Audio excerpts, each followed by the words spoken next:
कामयिका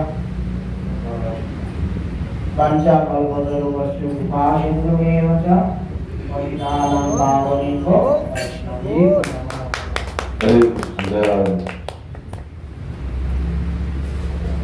বক্সা যদি চেয়ারের মূল কারণটা কি বক্সা চেয়ার নিয়ে না আমার এটা সাউন্ডের ট্যাক্স করে দেয় দূরে থাকলে বক্সা যদি চেয়ারে নিয়ে আসে তাহলে ভালো হবে।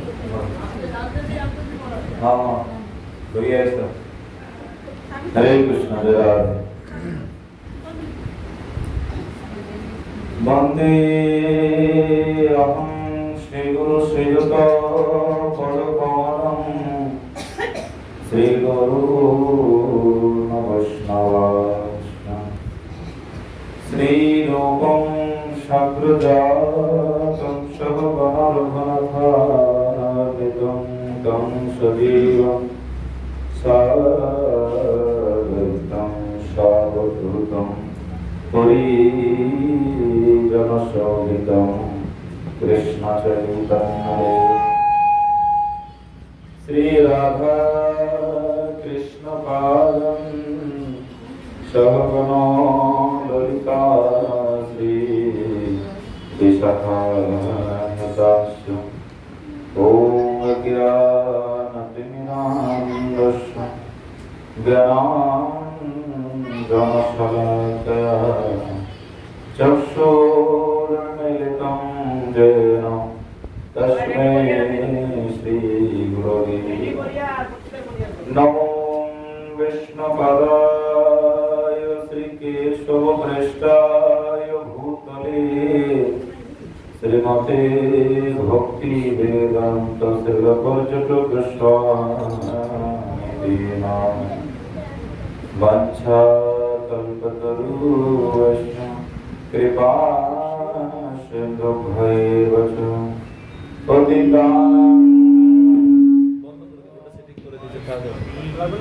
पतितानां पावनेभ्यो वैष्णवेभ्यो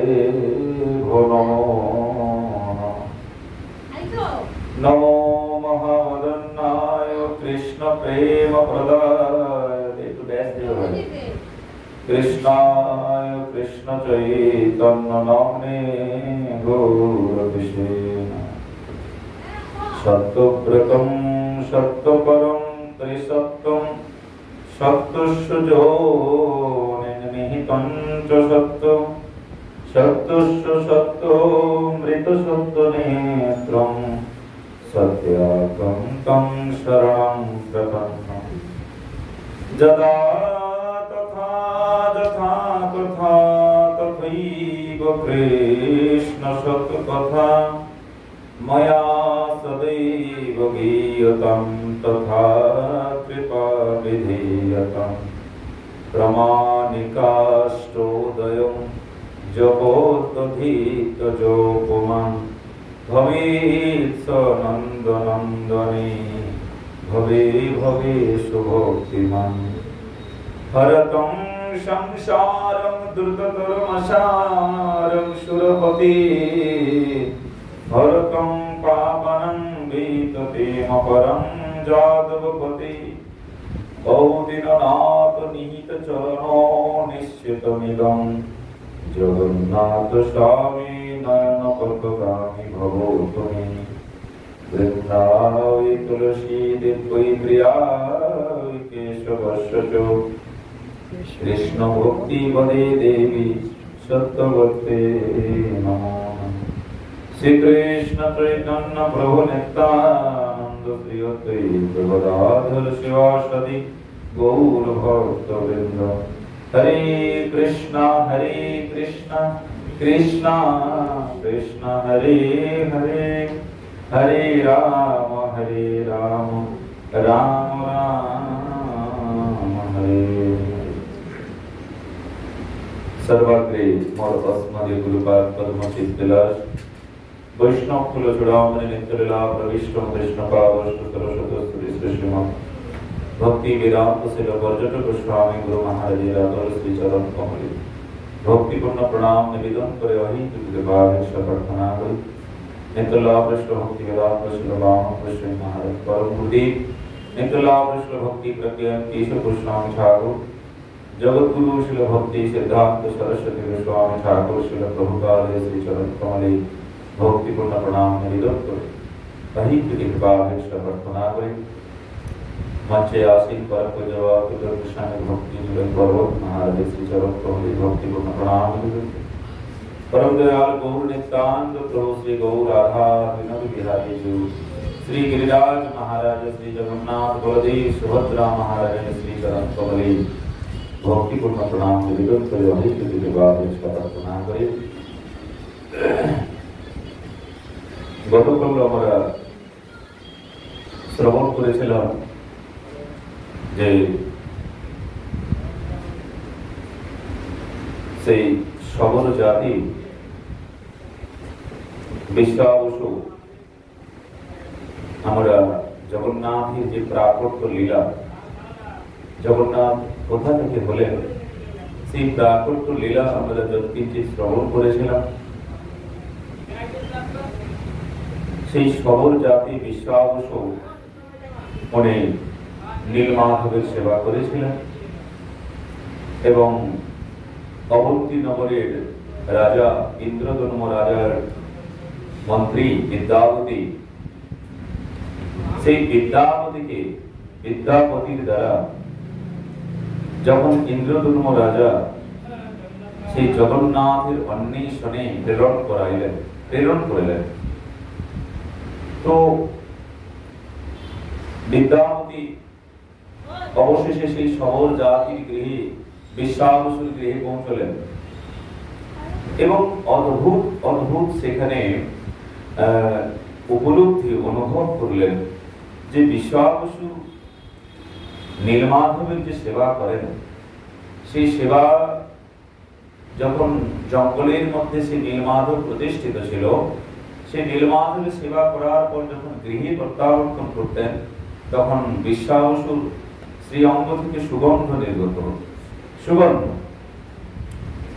তো এই তো ব্যাপারে মন্ত্রী বিদ্যাপতি খুব চতুর ছিলেন উনি বুঝতে পারলেন যে নিশ্চয়ই এখানে কোনো দৈব ক্রিয়া লীলা আছে তাই সেই সমস্ত তত্ত্বকে অবগত হওয়ার জন্য সেই বিশ্বাবসুর কন্যাকে বিবাহ করলেন ললিতাকে বিবাহ করলেন বিদ্যাপতি তাই অবশেষে বিদ্যাপতি সেই নীলমাধবের দর্শন করলেন আমরা এই পর্যন্ত শ্রবণ করেছিলাম এবং তারপরেও আরো শ্রবণ করেছিলাম যে এই ভাগবতীয় রচনা শ্রীমদ্ ভাগবতীর কথা জগতে শ্রীমদ্ ভাগবতের কথা কেন প্রতিষ্ঠিত হলো শ্রীমদ্ ভাগবতের গ্রন্থকে কেন সমস্ত শাস্ত্রের শিরোমণি বলা হয় নিগম কল্পতরু বলা হয় সমস্ত শাস্ত্র বেদ পুরাণ মহাভারত গীতা আদি থেকেও সর্বশ্রেষ্ঠ গ্রন্থ শ্রীমদ্ ভাগবতম তো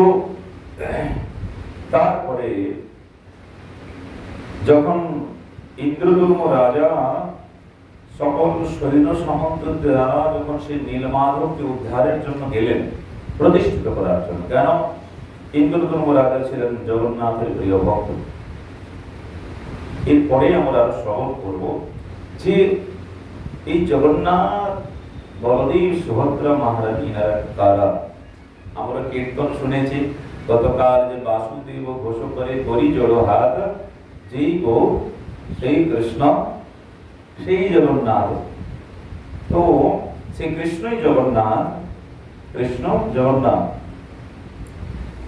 ইন্দ্রধনুম রাজা যখন নীলমাধবকে উদ্ধার করার জন্য যখন গেলেন তখন নীলমাধব কিন্তু অন্তর্ধান করলেন সেই রূপ আর অন্তর্ধান করলেন এরপর ভগবান ইন্দ্রধনুম রাজাকে স্বপ্নাদেশ করলেন তুমি চিন্তা করো না আমি এই স্বরূপে আর আমি জগতে প্রকটিত হব না আমি অন্য এক স্বরূপ জগতে প্রতিষ্ঠিত হব তুমি যাও সেই সমুদ্র থেকে তিনটি কাষ্ঠ ভেসে আসবে সেই কাষ্ঠের দ্বারা তুমি এক সুদক্ষ মিস্ত্রির দ্বারা তুমি সেখান থেকে বিগ্রহ তৈরি করবে ব্যাস সেই কাষ্ঠকে নিয়ে এলেন দেখুন ভগবান যে স্বরূপ ভগবান নিজেকে প্রকটিত করে কিসের দ্বারা কার দ্বারা ওনার কোনো হৃদয়ঙ্গম, ওনার কোনো প্রিয়জন ভক্তের দ্বারা ভগবান সেখানে প্রতিষ্ঠিত হয়, কোনো একজন ভক্তের দ্বারা। এরপর ইন্দ্রদুম্ন রাজা যখন সেই কাষ্ঠকে নিয়ে এলেন, কিন্তু অনেক অনেক মিস্ত্রির দ্বারা সেই কাষ্ঠ থেকে আর বিগ্রহ বানাতে পারছে না। মানে যারা রাজমিস্ত্রি কাঠের কাজ করে না, সুতোর কাজ করে, অনেক কিছু মেশিন থাকে, তারা কাঠটাকে কাটিং করছে, যখন কাটিং করতে যাচ্ছে ভেঙে যাচ্ছে অস্ত্র। ভগবান সেখানে বিশ্বকর্মাকে প্রেরিত করলেন। বিশ্বকর্মাকে প্রেরিত করলেন। বিশ্বকর্মা ভগবানের বিগ্রহ বানানোর জন্য অন্য একজন মিস্ত্রির স্বরূপ ধারণ করে এসেছেন বিশ্বকর্মা। এরপর শর্ত ছিল, বিশ্বকর্মা একজন বয়স্ক একজন মিস্ত্রি রূপে এসেছেন আর কি। ইন্দ্রদুম্ন রাজার কাছে শর্ত রেখেছিলেন যে যতক্ষণ না আমার শ্রী বিগ্রহ বানানো কমপ্লিট না হচ্ছে ততক্ষণ আপনার দরজা খোলা যাবে না, ততদিন দরজা বন্ধ থাকবেই। এরপর একদিন, 2 দিন, 3 দিন চলছে, অতিবাহিত হচ্ছে। যখন প্রায় 15 দিন হয়ে গেল, সেই গৃহের অন্তর্মহল থেকে কোনো আর সাউন্ড আসছে না। তখন ইন্দ্রদুম্ন রাজা আর ওনার স্ত্রী যে গন্ডিচা দেবী কথোপকথন করছেন, কি হলো, বৃদ্ধ মিস্ত্রি কি দেহ রাখলো নাকি? কোনো তো আওয়াজই আসছে না ভেতর থেকে, কোন আওয়াজই আসছে না, হয় যদি দেহ রাখে। তখন আর ইন্দ্রদুম্ন রাজা জগন্নাথের প্রিয় ভক্ত উৎসব হচ্ছে, কখন ভগবান এসে নবকলেবর আমি দর্শন করবো, প্রাণ জোড়াবে আমার সেই ভগবান এসে পীতাম্বর রূপ দর্শন করে আমার দিকে জোড়াবে। জগন্নাথ দর্শন করার জন্য ইন্দ্রদুম্ন রাজা আর সময়ে প্রতীক্ষা করতে পারছে না। ব্যাস, ওই যে শর্ত ছিল যে দরজা খোলা যাবে না, সেই শর্ত ভুলে গিয়ে ইন্দ্রদুম্ন রাজা দরজা খুলে দিলেন। যেই খুলে দিলেন, সেই বিশ্বকর্মা যে মিস্ত্রি রূপে এসেছিলেন স্বরূপে, উনি অন্তর্ধান করলেন, ওনাকে দেখা গেল না। আর জগন্নাথের বিগ্রহ এই যে দেখছেন, চক্ষু বিগলিত, কর্ণ নেই, কর্ণ ঠিকঠাক নেই, দেখিল। তারপরে শ্রী চরণ নেই, অর্থ বিগলিত বিগ্রহ। ইন্দ্রদুম্ন রাজা এবার ক্রন্দন করছেন, কি করলাম আমি, একই স্বরূপ আপনার, এই স্বরূপে কে দর্শন করবে আপনাকে? হ্যাঁ, কি হবে? ভগবান তখন ইন্দ্রদুম্ন রাজাকে জানালেন, ইন্দ্রদুম্ন রাজা তুমি দুঃখ পেও না, এই স্বরূপ আমার পূর্বে ছিল। হ্যাঁ, এই স্বরূপ আমার পূর্বে ছিল। অতএব তুমি আমার এই শ্রী বিগ্রহকে প্রতিষ্ঠিত করো। কার দ্বারা? ব্রহ্মাকে দিয়ে। ব্রহ্মা দেখেন, আপনারা দেখেছেন মন্দির, নীলাচল মন্দির কত সুন্দর। পূর্বে শুনেছি নাকি ওই মন্দির স্বর্ণ দিয়ে বানানো ছিল, সোনা দিয়ে বানিয়েছিল ইন্দ্রদুম্ন রাজা, সোনা দিয়ে, মানে পুরো সোনা। কিন্তু সেই মন্দির ধ্বংসস্তূপ হয়ে গেছে পরে, সেই মন্দিরের মধ্যে ভগবান প্রতিষ্ঠিত হয় নাই। ভগবান সেই আবার বললেন, না, পাথর নির্মিত মন্দির তুমি বানাও, আমি সেখানে প্রতিষ্ঠিত হব। ব্যাস, ইন্দ্রদুম্ন রাজা কোথায় গেলেন? ব্রহ্মার কাছে। মানে আমরা সকলেই জানি যে সপ্তলোক আর নিচে সপ্তলোক আছে। সপ্তলোক কি? মানে আমরা যেখানে বাস করছি এই ভূলোকে, এর নিচে সপ্তলোক আছে, বোঝা গেল? এর নিচে যে সপ্তলোক আছে, অতল, বিতল, সুতল, তলাতল, মহাতল, রসাতল, পাতাল। আচ্ছা, অনেক সময় আমরা কথা প্রসঙ্গে বলি, যা তুই রসাতলে চলে যা। রসাতলের কথাটা আমরা বলি প্রায় সময়, মায়েরা বেশি, যা তুই রসাতলে যাও। রসাতল, অবশ্যই রসাতল আছে। আর সেই অতল, বিতল, সুতল, মহাতল, রসাতল, পাতাল, আর সেই পাতালে অনন্ত বাসুকি নাগ আছেন। বোঝা গেল? এরপরে আমরা যেখানে অবস্থান করেছি, ভূলোকে অবস্থান করে আছে। এরপরে আছে ভুবর, এলো ভুবর। ভুবলোকে কারা আছে? পিতৃপুরুষগণ। ভুবর স্বর্গলোক, স্বর্গলোকে কারা থাকেন? দেবতাগণ। তাহলে ভুব স মহ, এরপরে মহলোক। মহলোকে কারা আছেন? মহলোকে কারা থাকে? মহলোকে কারা আছেন? মহলোকে সেখানে নবযোগেন্দ্র আদি, জনলোকে সেখানে চতুষ্সনাদি, তপলোকেও সেখানে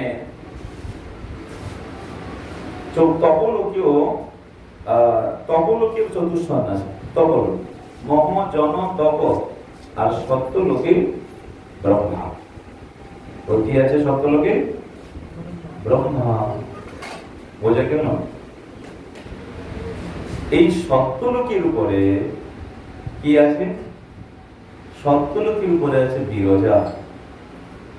এই বিরজা, বিরজার উপরে আবার সিদ্ধলোক, সিদ্ধলোকের উপরে আছে আবার অযোধ্যা, মথুরা, দ্বারকা, তারপরে বৈকুণ্ঠ, তারপরে বৃন্দাবন। এত কিছু অতিক্রান্ত করে বৃন্দাবন। বোঝাতে পারলাম? থাকবে মাথায় না? বেরিয়ে যাবে, আশা করি বেরিয়ে যাবে, থাকার কথা নয়। যাই হোক, বেরিয়েও যা। তো ইন্দ্রধর্ম রাজা কি করলেন? ব্রহ্মার কাছে গেলেন। দেখুন সময় তাহলে কত লাগবে চিন্তন করো। কম সময় না, অনেক বছর কাল কল্প। এবার যখন ইন্দ্রধর্ম রাজা যখন ব্রহ্মার কাছে গেলেন, ব্রহ্মা বলছেন আমি কি ভগবানকে প্রতিষ্ঠিত করব? হ্যাঁ, কেন? শাস্ত্রী সনাতন গোস্বামী পাদ এখানে বলছেন, দেখুন এই সৃষ্টির প্রলয়টা শাস্ত্রে ব্যাখ্যা করেছেন যে এই পুরুষ অবতার, গুণাবতার, যুগাবতার। পুরুষ অবতার আবার শাস্ত্রে বলছেন তিন ভাগে ভাগ করেছেন। পুরুষ অবতার, প্রথম পুরুষ, দ্বিতীয় পুরুষ, তৃতীয় পুরুষ। এই প্রথম পুরুষ শাস্ত্রে বলছেন কি? অনিরুদ্ধ আদি, অনিরুদ্ধ সম্প্রসারণ তত্ত্ব প্রথম পুরুষ। জানি না, এগুলো আশা করি আপনারা বুঝবেন না। সৃষ্টি কি করে বলো। আর যে দ্বিতীয় পুরুষে বলছি আমরা, সেই দ্বিতীয় পুরুষ হলো গর্ভদোষাই বিষ্ণু। জানেন তো, বিষ্ণু ভাগ আছে সংকর্ষণ, কারণতোষাই, গর্ভদোষাই, বয়োধিসাই, শেষশ্চ যশাংশ কলা স নিত্যানন্দ রাম শরণং নমস্তু। এই নিত্যানন্দ প্রভু হলো সর্বশেষ অবতার, নিত্যানন্দ প্রভু। আর এই নিত্যানন্দ প্রভুকে সংকর্ষণ তত্ত্ব, বলরাম প্রভু নিত্যানন্দ হয়েছে। তো সেই গর্ভদোষাই কৃষ্ণ থেকে গুণাবতার সৃষ্টি হল। কে? ব্রহ্মা, বিষ্ণু, মহেশ্বর। সেই গর্ভদোষাই বিষ্ণু নাভি কমল থেকে ব্রহ্মা সৃষ্টি হলো। আমরা দেখি না অনেক জায়গায় ফটো, বিষ্ণুর নাভি কমল থেকে একটি পদ্ম, লোটাস, সেখান থেকে একটি ব্রহ্মা, চতুর্মুখী ব্রহ্মা, তাই না? সেই গর্ভদোষাই বিষ্ণুর নাভি কমল থেকে পদ্ম সৃষ্টি, ব্রহ্মা সৃষ্টি হলো। আর ব্রহ্মা থেকে এই প্রজাগণ সৃষ্টি হল, চতুষ্সনাদি সকলে। ব্রহ্মার পুত্র আছে সাম্য, মনো, হ্যাঁ, ব্রহ্মার আরো পুত্র 9 জন পুত্র, বশিষ্ঠ, মরীচি, অত্রি, পুলহ, পুলস্ত, ক্রুত, ইন্দিরা, ভিগু, নারদ, এগুলো কিন্তু সবই ব্রহ্মার পুত্র। এখন ব্রহ্মা বলছেন যে তুমি আমাকে এখানে আনতে এসেছো ভগবানকে প্রতিষ্ঠিত করার জন্য, কিন্তু ভগবানের নাভি কমল থেকে আমি তো সৃষ্টি হয়েছে, আমি আবার আমার পিতাকে কি করে প্রতিষ্ঠিত করবো? কেনা? কিন্তু ভগবান বলেছেন তুমি ব্রহ্মাকে নিয়ে এসে আমাকে প্রতিষ্ঠিত করবে। ব্যাস, তাই ব্রহ্মা প্রতিষ্ঠিত করার জন্য এলেন। কিন্তু যখন প্রতিষ্ঠিত করতে এলেন, যখন দেখছেন মন্দির আর প্রতিষ্ঠিত হচ্ছে না, মানে মন্দিরে দেখা যাচ্ছেই না। মন্দির বালুর মধ্যে মন্দির মানে বালু কণার মধ্যে আবৃত হয়ে গেছে মন্দির, ঢাকা পড়ে গেছে, ঢাকা পড়ে গেছে, বুঝে গেল। তো এর আবার পৌরাণিক সেখানে রহস্য আছে। কোন একজন রাজা সেখানে আসাতেই তার মানে ঘোড়া, এই ঘোড়া ফুলের মধ্যে সেই রথের চক্র লেগে গেছে, দেখুন পুরোপুরি বালিরা নিবৃত্তি হয়ে গেছে।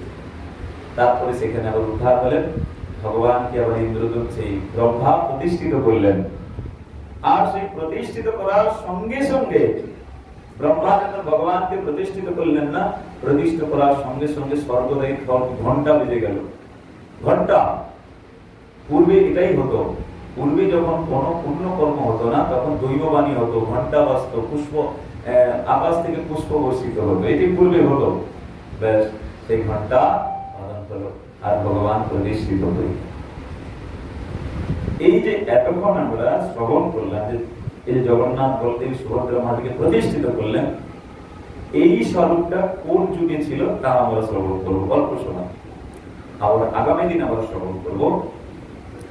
ভগবান, আমি কৃষ্ণচন্দ্রের জন্ম বৃত্তান্ত এতটাই প্রবেশ করছি না, আমি সংক্ষেপে বলার প্রয়াস করব। যখন আপনারা সকলেই জানেন যে ভগবান কৃষ্ণচন্দ্র 125 বছর লীলা করেছিলেন। কত বছর? 125 বছর লীলা করেছিলেন মর্তধামে। ভগবান কৃষ্ণচন্দ্র ব্রজলীলা সেখানে করেছিলেন 10 বছর 8 মাস। ব্রজের লীলা করেছেন 10 বছর 8 মাস। এই ভগবানের সৃষ্টি তত্ত্ব, ভগবান যখন জন্মগ্রহণ করলেন, ভগবান এই জন্য নরবপু আশ্রয় করে এই জন্য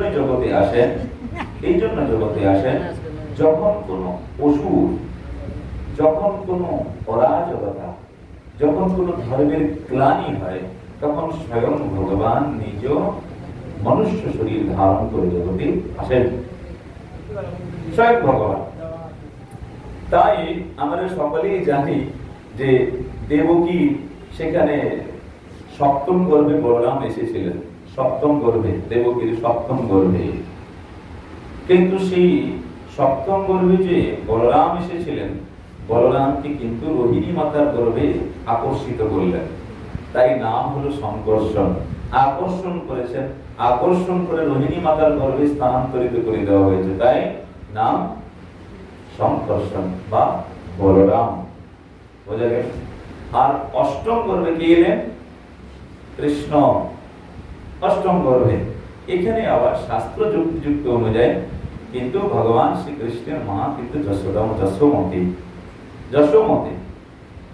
কেন অষ্টম গর্ভে কৃষ্ণ এলেও কি হবে? সেখানে চতুর্ভুজ মূর্তি এসেছে, চতুর্ভুজ নারায়ণ। দেবকীর গর্ভে অষ্টম গর্ভে পুত্র এলেও চতুর্ভুজ এসেছিল, কিন্তু কংস তো জানে দৈববাণী হলো না, সে দ্বিভুজ হবে। চতুর্ভুজ হলে তো কংস মানবে না, কে মানবে? কি? এই জন্য সেই অষ্টম গর্ভের পুত্রকে দেবকী মাতা বললেন, প্রভু তুমি চতুর্ভুজ হলে তো হবে না, দ্বিভুজ তোমাকে হতে হবে। তাই বসুদেব মহারাজ সেই পুত্রকে নিয়ে কোথায় রেখে এলেন? নন্দগৃহে। আর সেই যশোমতী মায়ের কন্যা হলো যোগমায়া, আর যোগমায়া দেবীকে নিয়ে এলেন কোথায়? কংসের কারাগারে। ব্যাস, এবার দৈববাণী তো হয়েছে, অষ্টম গর্ভে যে পুত্র হবে সেই তোমাকে নিধন করবে। তবে যখন দেখছেন এবার নিধন করতে তো আসবে কংস, দেখি কন্যা, কন্যা এখানে নাকি বলেছে তো পুত্র হবে, এখানে কন্যা কি করে হলো?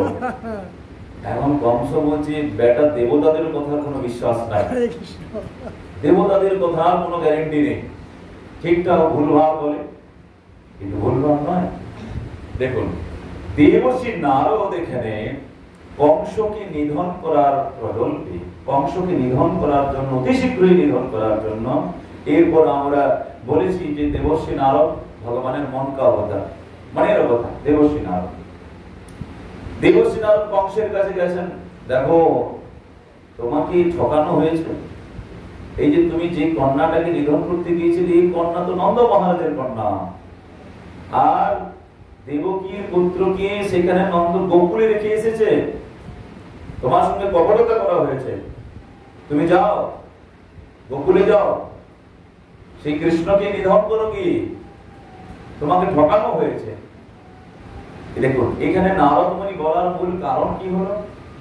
নারদমণি চাইছেন অতি শীঘ্রই ভগবানের কাছে নিধন হোক, যুদ্ধ হোক, যুদ্ধ হলে মরবে কংস। এরপর কি করলেন ভগবান? ভগবান কৃষ্ণচন্দ্র বলরাম যখন ধীরে ধীরে বড় হচ্ছে, মা কৃষ্ণে যশোমতী মায়ের স্নেহ বাৎসল্য প্রেমী, অপূরত্ব বাৎসল্য প্রেমী কৃষ্ণ বলরাম বড় হচ্ছে। এরপর কংস কাকে পাঠালেন? অক্রু মহারাজ।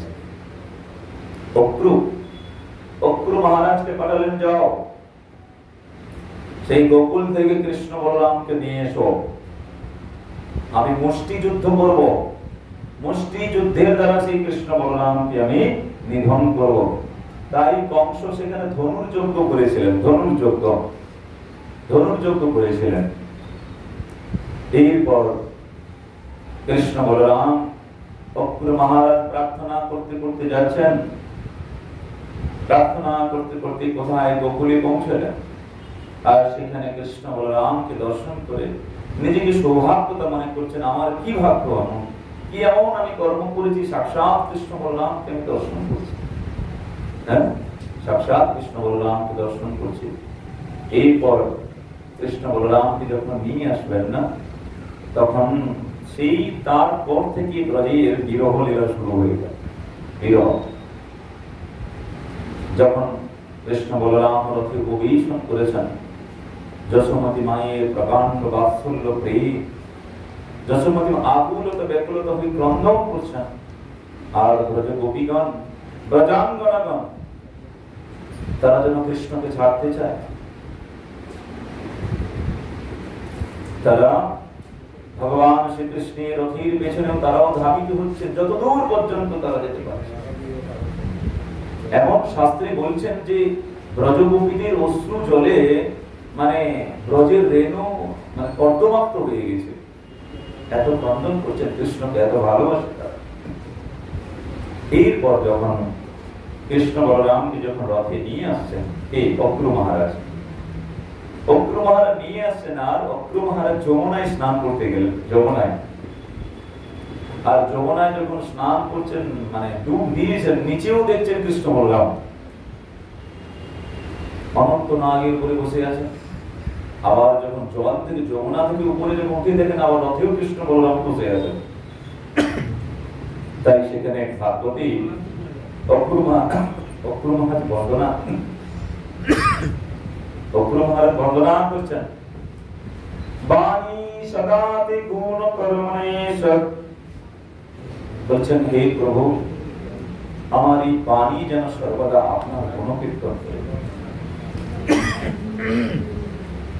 আর কর্ণপথায়াং মম দস্য কর্মণি, আর আমার কর্ণ যেন সর্বদা আপনার কথা শ্রবণ।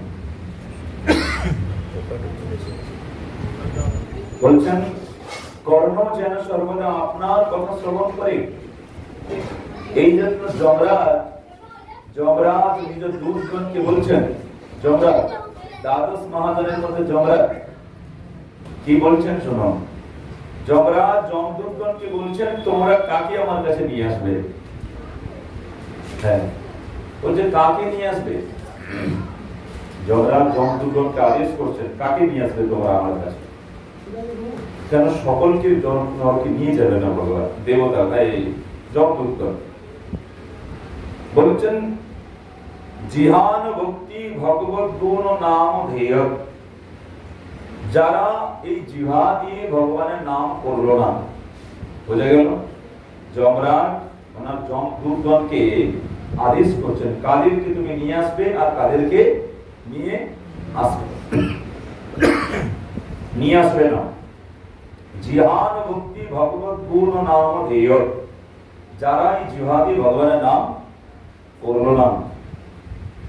চেতস্য ন স্মরতি তচ্চরণারবিন্দম, যারা তার মন দিয়ে ভগবানের চিন্তন করলো না।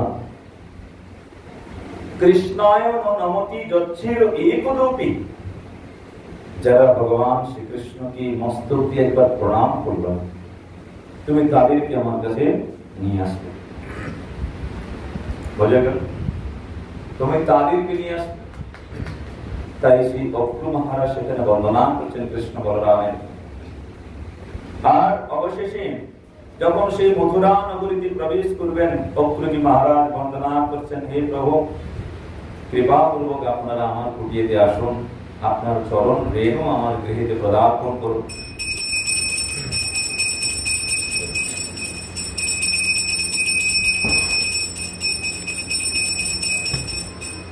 তখন ভগবান কৃষ্ণচন্দ্র বলছেন, আমি এখন আসবো না, আমি আগে কংসকে নিধন করি, তারপরে তোমার গৃহে আসবো।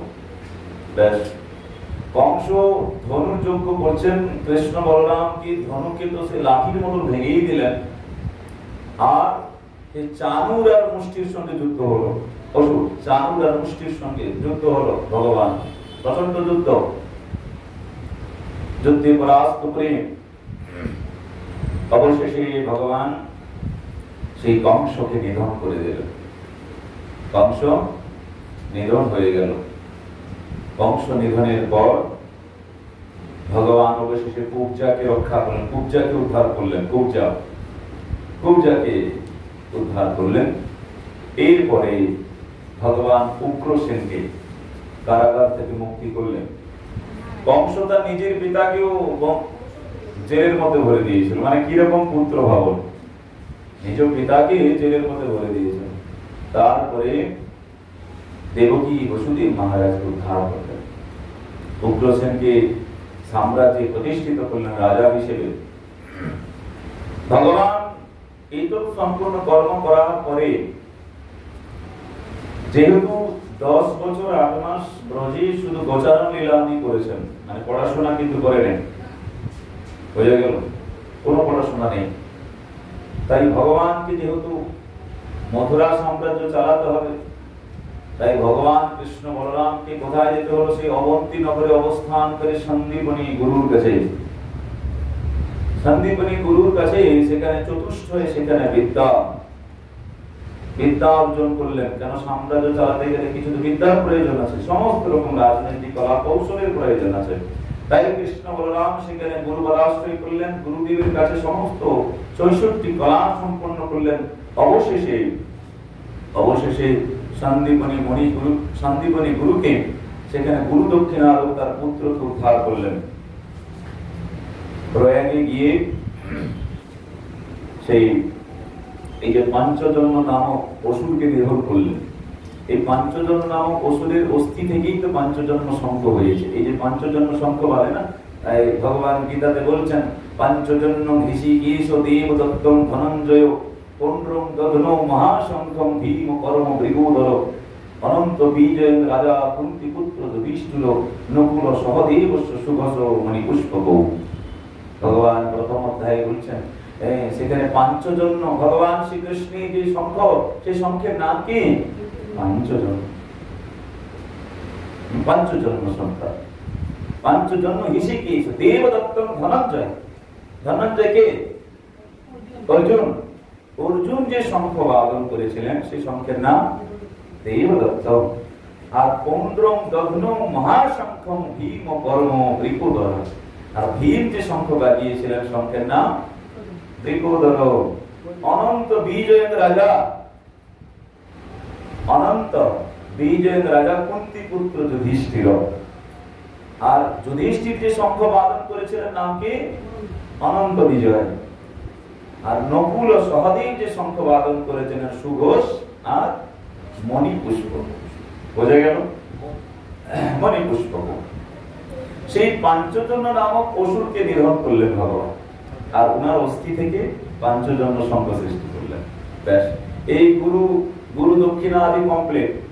এসবই করার পরে যখন ভগবান আবার মথুরায় ফিরে এলেন, মথুরায়।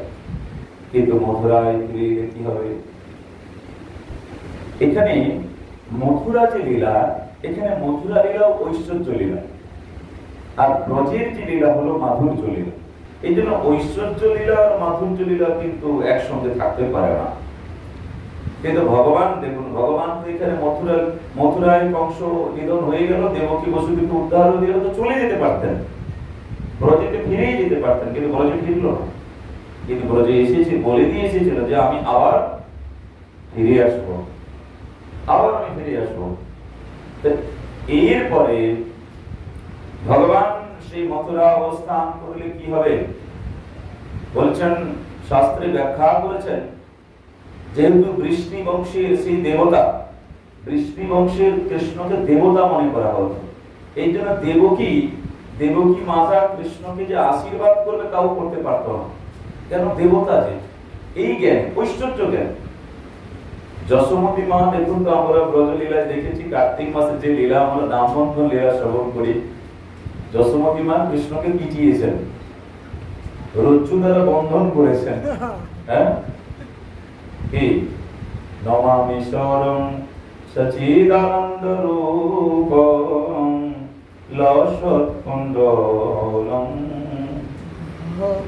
হ্যাঁ, এই যে লসৎকুণ্ডলং যে ব্রজ লীলা আমরা দামোদর অষ্টকম শ্রবণ করি, যশোমতী মা, আমরা সকলেই এই ঘটনাটা জানি যে যখন বন্ধন করেছিলেন সেখানে আমরা সকলে জানি যে 2 আঙ্গুল সেখানে শর্ট পড়ে গেছিল। শাস্ত্রে ব্যাখ্যা করেছেন যে কেন 2 আঙ্গুল শর্ট পড়ে গেল, নাকি এই 2 আঙ্গুল কি, হ্যাঁ 9 লক্ষ ধেনু মানে তো রজ্জুর কোনো অভাব নেই, লরি 9 লক্ষ ধেনু নন্দ মহারাজ 9 লক্ষ, বিশ্বভানু মহারাজের 10 লক্ষ, 11 আচ্ছা 11 বলছেন, 11 লক্ষ বলছেন, কিন্তু নন্দ মহারাজের 9 লক্ষ ধেনু, 9 লক্ষ ধেনু মানে চিন্তন করুন, কৃষ্ণ সবই হ্যান্ডেল করতো, কৃষ্ণ সবই দেখাশোনা করতো। হ্যাঁ, বলছেন শাস্ত্রে সে 2 আঙ্গুল কি, একটি হলো কি, একটি ভগবান শ্রীকৃষ্ণের কৃপা, আর একটি হলো সাধকের উৎকণ্ঠা। উৎকণ্ঠা, সাধকের যদি উৎকণ্ঠা প্রবল হয় তাহলে ভগবান করুণা করবেন, যদি সাধকের উৎকণ্ঠা না থাকে তাহলে ভগবান কোনোদিনই করুণা করবেন না। এই উৎসাহ, উৎকণ্ঠা কথা হলো উৎসাহ, প্রচন্ড উৎসাহ। এই জন্য প্রবোধানন্দ সরস্বতী পাদ শ্রী রাধার সুধানিকে ব্যাখ্যা করেছেন। প্রবোধানন্দ সরস্বতী পাদ সাধক, প্রত্যেক সাধকের সাধন ভজনের যে অনুভব, সাধন ভজনের যে উৎসাহ না থাকে তাহলে সেই সাধক সাধিকাদের শিথিল ভজন হয়ে যাবে। কি ভজন? শিথিল ভজন, অনুভব হচ্ছে না। আমরা যারা গুরু পদাশ্রয় করেছি বা যারা করেন নাই, যারা শ্রদ্ধালু আকাঙ্ক্ষিত যারা, হ্যাঁ আমরা সকাল থেকে মঙ্গল আরতি, হরিনাম, প্রসাদ, চরণামৃত সেবা, তুলসী পরিক্রমা, মধ্যাহ্নকালীন সেবা, কত কত ভাগবত অনুশীলনাদি করছি, কিন্তু বস্তুত অনুভব হচ্ছে। এই অনুভব যদি না হয়ে থাকে, প্রবোধানন্দ সরস্বতী পাদ বলছে অতি শীঘ্রই তুমি গোস্বামী পাদগণের শাস্ত্র অনুশীলন করো। গোস্বামী পাদগণের শাস্ত্র অনুশীলনের দ্বারা তুমি তোমার সাধন উৎসাহকে পুনর্জীবিত করো, না হলে শিথিল হয়ে যাবে ভাবে। কেন? শাস্ত্রী বলছেন, কেউ আমরা এটার জন্য মনে না করি যে যাটুকু করছি এর দ্বারা ভগবত প্রাপ্তি হয়েই যাবে, বিনা প্রেম সে নাহি মিলে নন্দলালা।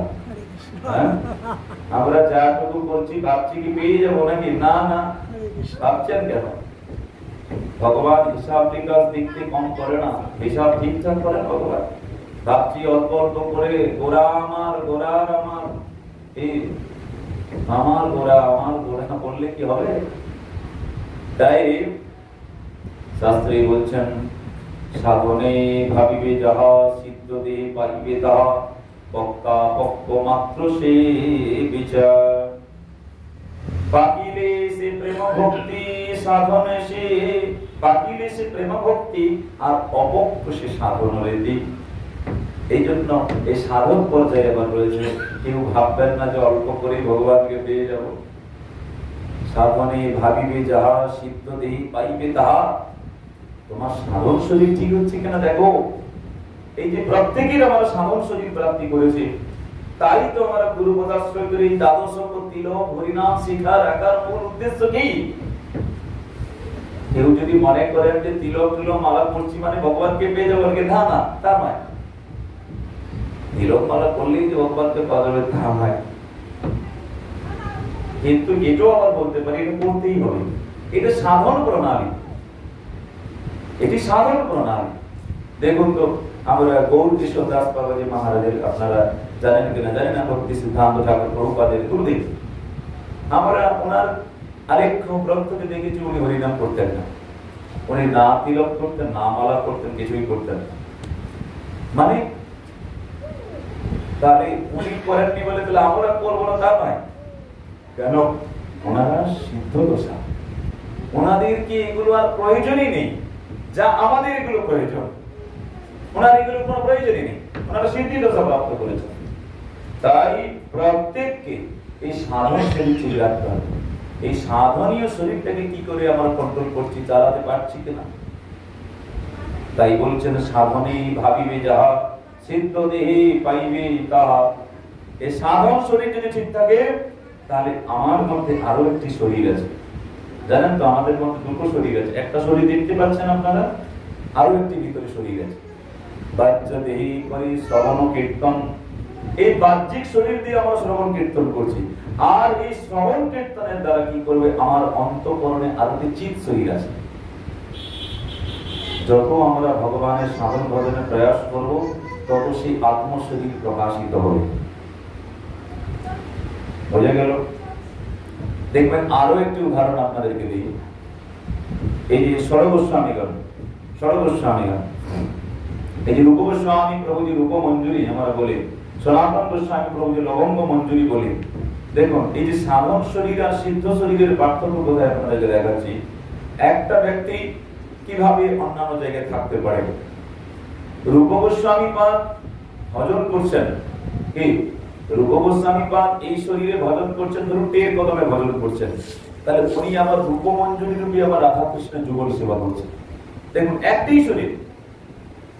সনাতন গোস্বামী পাদ ভজন করছেন মদন মোহন দ্বাদশ লীলাতে ভজন করছেন, আবার কিন্তু লবঙ্গ মঞ্জুরি হয়ে রাধা কৃষ্ণের যুগল সেবা করছেন। দেখুন একই শরীর, এখানে বৃন্দাবনে ভজন করছেন, আবার ওখানে নিকুঞ্জের সেবা করছেন। নিকুঞ্জ আমাদেরও প্রত্যেকে যখন আবার সাধন সিদ্ধি প্রাপ্ত হবে, সাধক সাধিকাগণ এই শরীর প্রাপ্তি হবে, এরকমই হবে। কিন্তু তা কিরকম হবে? সাধন শরীর ঠিক রাখতে হবে। সাধন মানে কি? এই জন্য তো গুরু বৈষ্ণবগণ বলে না যে তুলসী সেবা করো, একাদশী করো, হরিনাম করো, অসৎ সঙ্গ ত্যাগ করো। মহারাজ বললেন না আপনাদেরকে প্রথমেই কীর্তনে বোঝালো, জানি না আপনাদের মনে আছে কিনা, আশা করি ভালোভাবে ভুলে গেছেন।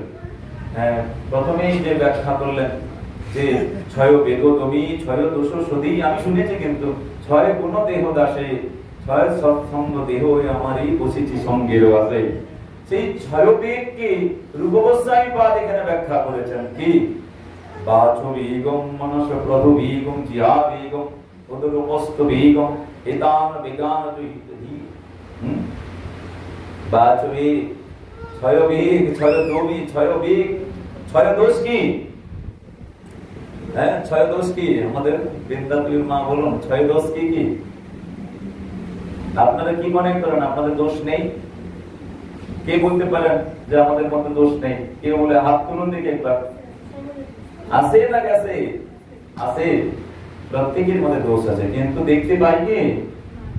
এটি আমাদের সব থেকে বড় ভুল যে আমরা দেখতেই পাই না, কিন্তু আমরা অপরের দোষ দেখতে পাই। অপরের দোষ দেখতে পাই, হ্যাঁ কি না? অপরের দোষ দেখতে পাই, কিন্তু নিজের দোষ কি আমরা দেখতে পাই? দেখতে পাই না। কিন্তু নিজের দোষ কি দেখে নেওয়াটা হলো একটা মহতের কর্ম, যে আমি নিজের দোষ দেখতে পেয়েছি। তাই ছয় দোষ কি কি আদি প্রভু? ছয় দোষ হলো অত্যাহার প্রয়াসস্ত প্রজল্প নিয়মগ্রহ জনসংকুষ্ট লৌলঞ্চ স্বর বিভক্তি বিনশ্বতি। নষ্ট হয়ে যাবে এই ছয়টি দোষ যার থাকবে, ভক্তি নষ্ট হয়ে যাবে। কি কি? অত্যাহার মানে বেশি খাওয়া, অধিক খাবো, হ্যাঁ, ঘুমেंगे नाचेंगे ऐश करेंगे और क्या। এটি তো দুনিয়া দিলদারি চলছে, দুনিয়াদারি, खाओ घूमो, है घूमेंगे नाचेंगे ऐश करेंगे और क्या, लेकिन परेशान कम होंगे, टेंशन। যারা মনে করে নিয়েছেন আমি খুললাম ঘুরবো খাবো ঘুমাবো, দেখবেন ওই ব্যক্তি প্রচন্ড টেনশনে ভুগছে। टेंशन, घूमो नाओ नाचो खाओ, लेकिन परेशान कर लेंगे भाई, परेशान तो होना पड़ेगा सभी को। परेशान আজকে দুনিয়ার সকলে পরেশান, টেনশন সকলে ঘুম হয় না। টেনশনকে দূরীভূত করার জন্য তো বিভিন্ন জায়গায় ঘুরতে যেতে হয়, ভালো লাগে না, বোরিং হয়ে যায়। আর ভগবান গীতাতে বলছেন কি, না না সব খাবে না, সব কিছু খাওয়া আমাদের যখন গ্রহণযোগ্য নয়, তাই ভগবান গীতাতে বললেন যুক্তাহার বিহারস্য যুক্ত চেষ্টসু ধর্মসু যুক্ত স্বপ্নাব বোধস্য যোগ ভবতি যুক্তহা। ভগবান গীতাতেই বলছেন সব কিছু খেও না, যুক্ত আহার করো। যুক্ত আহার মানে অল্প আহার, যুক্ত বিহার, যুক্ত চেষ্টা, যুক্ত কর্ম, যুক্ত স্বপ্ন। বেশি স্বপ্ন দেখবে না, আবার বড় বড় স্বপ্ন দেখবে কিন্তু সংসারেই নেই। এখন আপনি যদি মনে করেন পাশের বাড়িতে কেউ BMW নিয়েছে, এখন আপনি যদি আমিও নেব, তখন টাকা কই? এই জন্য স্বপ্ন বেশি বড় দেখবেন না বাবা, আপনার সামর্থ্য অনুযায়ী স্বপ্ন দেখুন আপনি। আবার শাস্ত্রে বলেছেন কি, যে যুক্ত আহার করবে, আবার না আহার করলেও যোগ হবে না, না তস্মাৎ যোগ।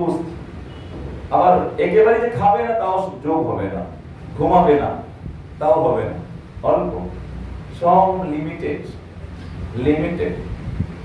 এই জন্য ভগবান গীতাতে বলেছেন, আপনাদেরকে যদি এখনই প্রশ্ন করি আপনারা সাত্বিক নাকি রাজসিক না তামসিক, কি বলবেন আপনারা?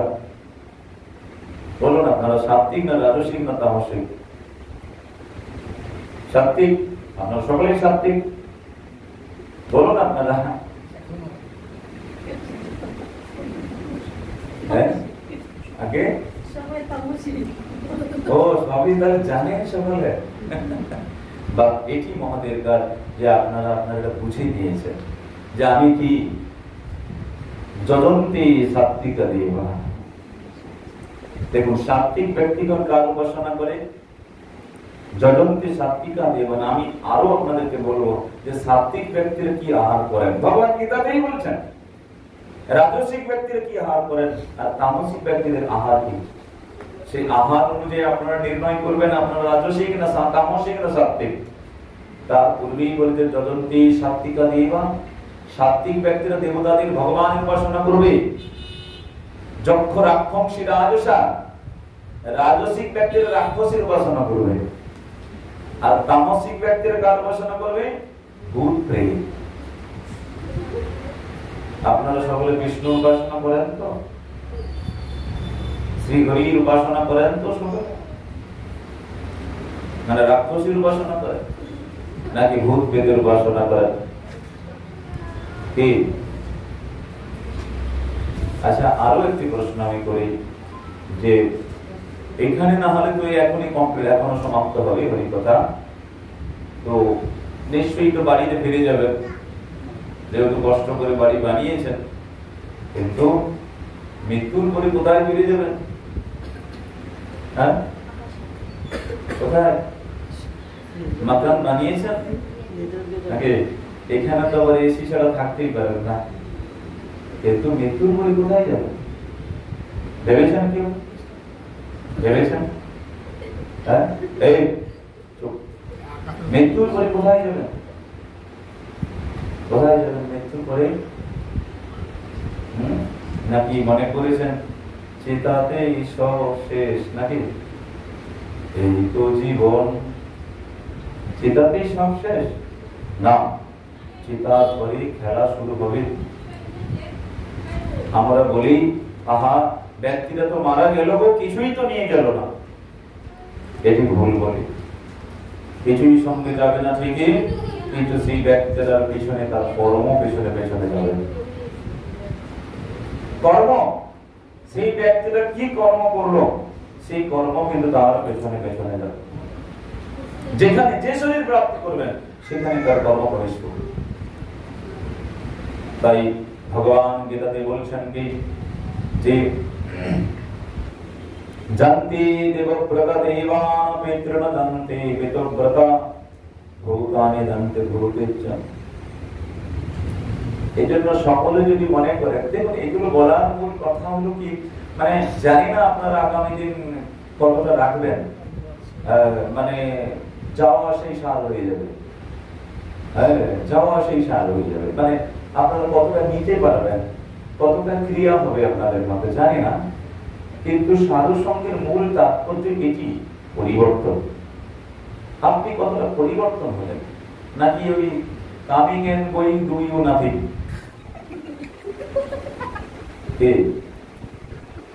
মানে আসবো যাব কিন্তু কিছুই করবো, এরকম যদি সংকল্পটা নিয়ে সাধু সঙ্গ করেন, কোন সাধুই আপনার কল্যাণ করতে পারবে না। পরিবর্তন ক্রিয়া কর্ম আপনাকেই করতে হবে, তাহলে আপনার কাজ হবে, তা নাহলে সাধু সঙ্গ করে কিছু হবে।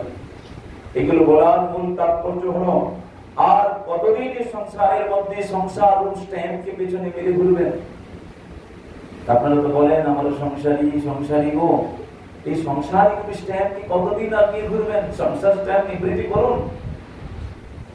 এই সার্থক এই মনুষ্য শরীর প্রাপ্তি করেছেন, এই শরীরটা দিয়ে এই সংসার স্ট্যাম্পকে আপনি নিবৃত্তি করতে পারবেন। তার ফলে ভগবান গীতাতে বলেছেন কি যে কোটু অম্ল লবণ তুক্ষ্ণ রুক্ষ বিদায়, যারা প্রচন্ড এই ঝাল লবণ টক এই মরিচ এই সমস্ত যারা খায় তাদেরকে রাজসিক ব্যক্তি বলে জানবে। আয়ু সত্য বলার বিবর্ধনা, সাত্বিক ব্যক্তির আহার শাস্ত্রে বলছেন আয়ু সত্য বলার মানে বল হবে, সুখ হবে, প্রীতি হবে এবং আয়ু বৃদ্ধি হবে, সেই সব আহার গ্রহণ করতে বলছেন। সেটি বলেছেন সাত্বিক ব্যক্তির আহার।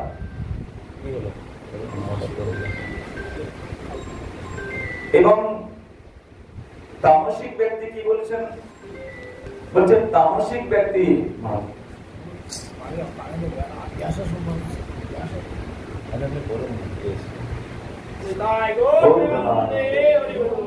তামসিক ব্যক্তি শাস্ত্রে বলছেন কি তামসিক ব্যক্তি পচা খাবার খেতে ভালোবাসে।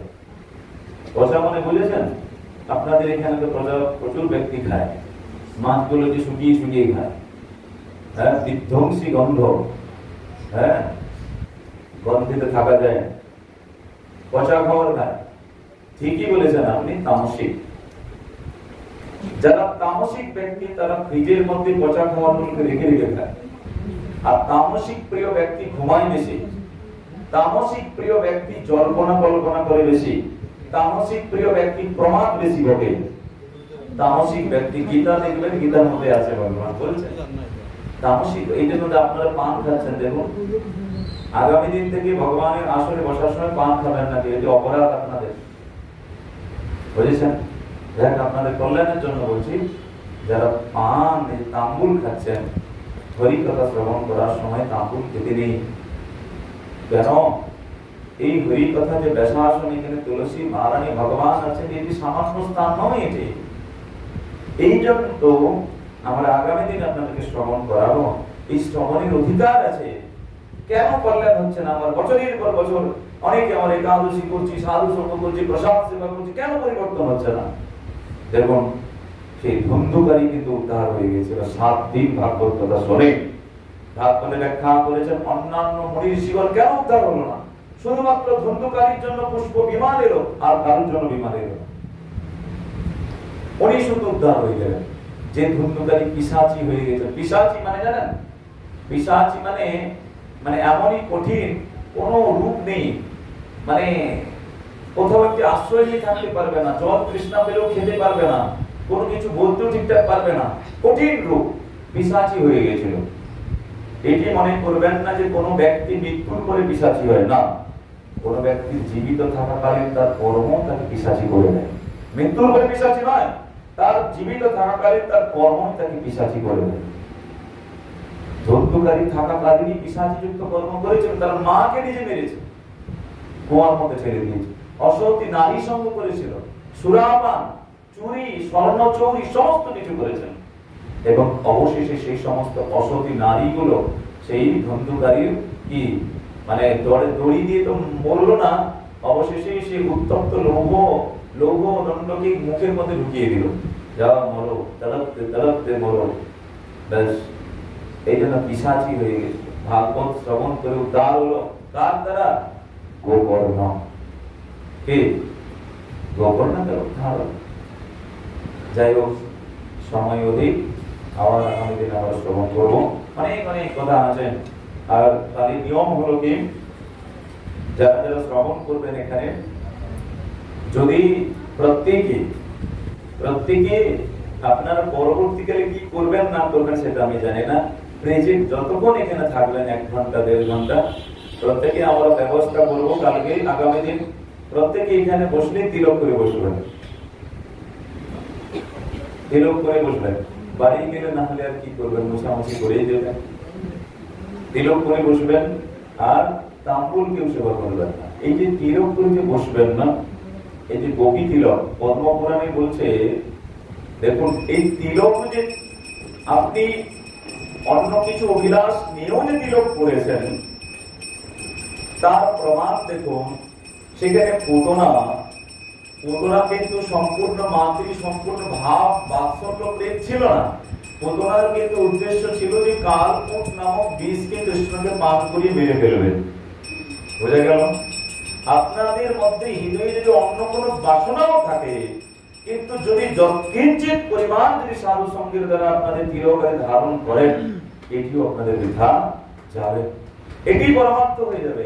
দেখুন তো সেই পুতনাকে কি গতি প্রদান করালেন।